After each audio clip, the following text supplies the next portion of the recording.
Salut à tous, bienvenue sur Body Time. Aujourd'hui, vous l'avez compris, on va parler du sexe et de la musculation. Et je sais que si tu regardes cette vidéo, en vrai, il y a 3 raisons. La première, c'est quelqu'un qui suit toutes les vidéos Body Time, donc ça t'es au top. La deuxième possibilité, c'est que le sujet t'intéresse réellement. Et la troisième possibilité, en vrai, c'est que t'es un crevard, t'es un yinche. Mais je tiens à te dire direct, il n'y aura pas de démonstration, pas d'illustration photo, vidéo, rien de tout ça. Oui. Donc malgré tout, ça reste un sujet intéressant. Pourquoi? Parce que c'est vrai que ça fait longtemps qu'on entend dire, c'est un peu dans les mœurs, où il ne faut pas avoir de rapport sexuel avant une grande compétition, avant un entraînement intensif ou avant de la musculation par exemple. Même Platon à l'époque le disait qu'avant les Jeux Olympiques, les athlètes ne devaient pas avoir d'activité sexuelle. Pourquoi? L'idée c'est que ça fatiguait trop l'organisme et que du coup derrière ça allait baisser les performances. Là le but c'est d'aller chercher un petit peu plus loin et de voir si c'est vrai et on va dire les points positifs et les points négatifs à la corrélation entre les deux, entre le sexe et la musculation, et on peut même dire le sport d'une manière générale. Déjà, ce qu'il faut savoir, c'est que depuis une vieille étude, mais de 95, ça avait montré que, en vrai, il n'y a pas vraiment de relation, que ce soit pour la force, l'endurance et la vitesse, sur une activité sexuelle et après, direct derrière, une performance sportive. Ça ne veut pas dire que ça ne va pas influencer un petit peu, ça veut juste dire que ce n'était pas significatif. Et la réalité, par exemple, si certains boxeurs, comme Brahim Assoum, il l'avait dit, ils vont s'abstenir pendant plusieurs jours, voire plusieurs mois, courage, c'est tout simplement parce que ça permet d'avoir un influx nerveux un petit peu plus important. Vous savez que si vous avez une longue période d'abstinence, vous allez être un peu plus sur les nerfs. Et donc avant un combat de boxe par exemple, ça peut être intéressant, il avait peut-être un peu plus envie de défoncer le mec en face pour se dire après j'aurai ma récompense avec ma femme. Non, je t'ai dit, pas pour la compète.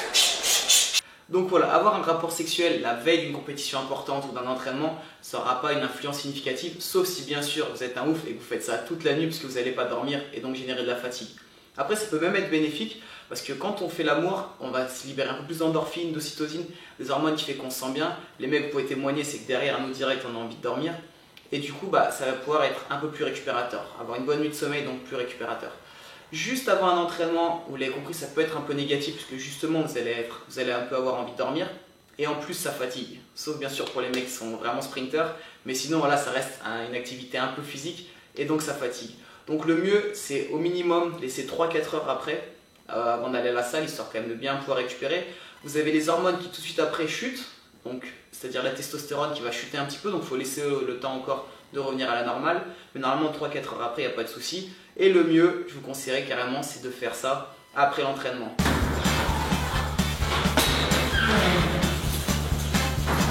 Ensuite aussi, juste une petite précision, on entend souvent dire que l'activité sexuelle fait maigrir parce que ça dépense des calories.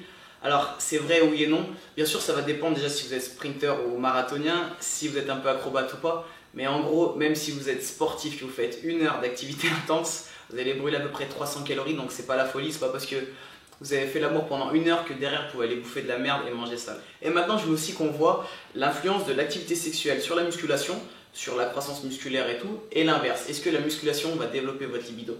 Et dans les deux cas c'est plutôt vrai, c'est-à-dire que plus une personne va être vraiment sportive, et notamment en force, pousser des charges lourdes, donc de la musculation, et plus vous allez booster votre testostérone, et donc votre libido. Et l'inverse aussi vrai, plus avec une activité sexuelle importante, et plus vous allez booster tout ça, et donc prendre plus facilement du muscle à la salle. Donc faites du sale à la salle et aussi faites-vous plaisir et les deux ça fera un cercle vertueux. Je dirais même que l'activité sexuelle c'est vraiment votre meilleur allié pour la progression musculation parce qu'il y a une étude chinoise par exemple qui a montré qu'un homme passé 6 jours sans orgasme va considérablement baisser son taux de testostérone et après de jour en jour ça va être de pire en pire. C'est-à-dire qu'on peut le tenir 6 jours, après on peut pas.